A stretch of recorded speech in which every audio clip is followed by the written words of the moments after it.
మారుతున్నది అది కూడా చూద్దాం. చూస్తున్నారా నిజామాబాద్ జిల్లా కలెక్టర్ ఆఫీసు ప్రగతి భవన్ ముంగట ఎట్లా కూర్చున్నారో. వీళ్ళంతా అమ్మనాయన కాలేజీకి తోలితే క్లాస్ ఎగ్గొట్టి షెట్టు కింద చేరి ముచ్చట్లు పెడుతున్నట్టు లేదు. వారెవ్వా స్టైల్ డ్రెస్సులు, మొగోళ్ళు అయితే రుమాలు చుట్టి కత్తసండి హెయిర్ స్టైల్ తోటి కడక్ మెరిసిపోతున్నారు కదా. కాలేజీలో ఏదో ప్రెషర్ డే ఫంక్షన్ ఉన్నట్టున్నది.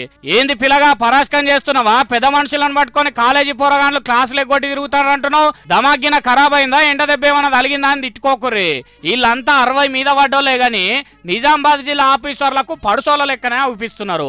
అందుకే పింఛన్లు ఇవ్వకుండా ఇప్పిస్తున్నారట.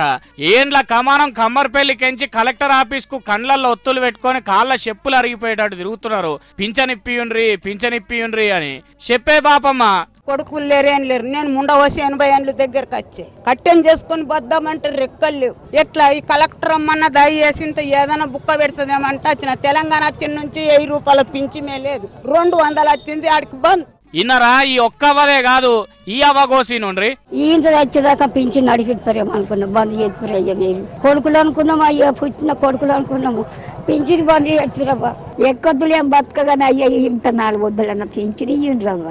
ఏ ఊకుండే అవ్వా బుగులు పడకు. మీకు కాకుండా ఎవరికి ఇస్తుందే సర్కారు? కైకిలు పోదామంటేనేమో కాళ్ళు లేవకపోయా, కష్టం చేద్దామంటేనేమో రెక్కలు లేవకపోయా, బీడీలు చేసుకుందామన్నా బతుకు లేకపోయానని ముసలి పానాలు గొట్ట ఏడుస్తున్నాయి. కన్నోళ్ళు కూడు పెడతలేరు. పింఛన్ పైసలు వస్తేనన్నా మందులకు గోళీలకు అవుతాయి. తినబుద్ధి అయినప్పుడు కాయో పండో సప్పరిచ్చేదానికి అక్కడికి వస్తాయి అనుకుంటే ఆయనతో నోటికాడి బుక్కను కూడా గుంజుకున్నారని బుగులు పెట్టుకున్నారు. మొత్తం కారు గుర్తు పార్టీ కార్యకర్తలకే పింఛన్లు వచ్చేటట్టు చూసుకున్నారట.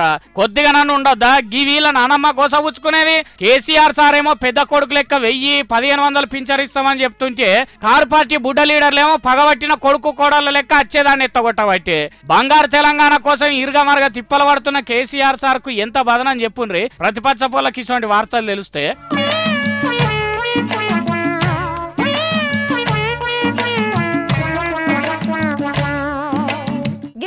ఇవాళ నేను పట్టుకొచ్చిన జోర్దార్ వార్తలు. మళ్ళా రేపటి వార్తల్లో కలుసుకుందాము. ఉన్న మాటే అందాం, ఊళ్ళనే ఉందాం. చూసుకుంటూనే ఉండుర్రి హెచ్ఎం టీవీ.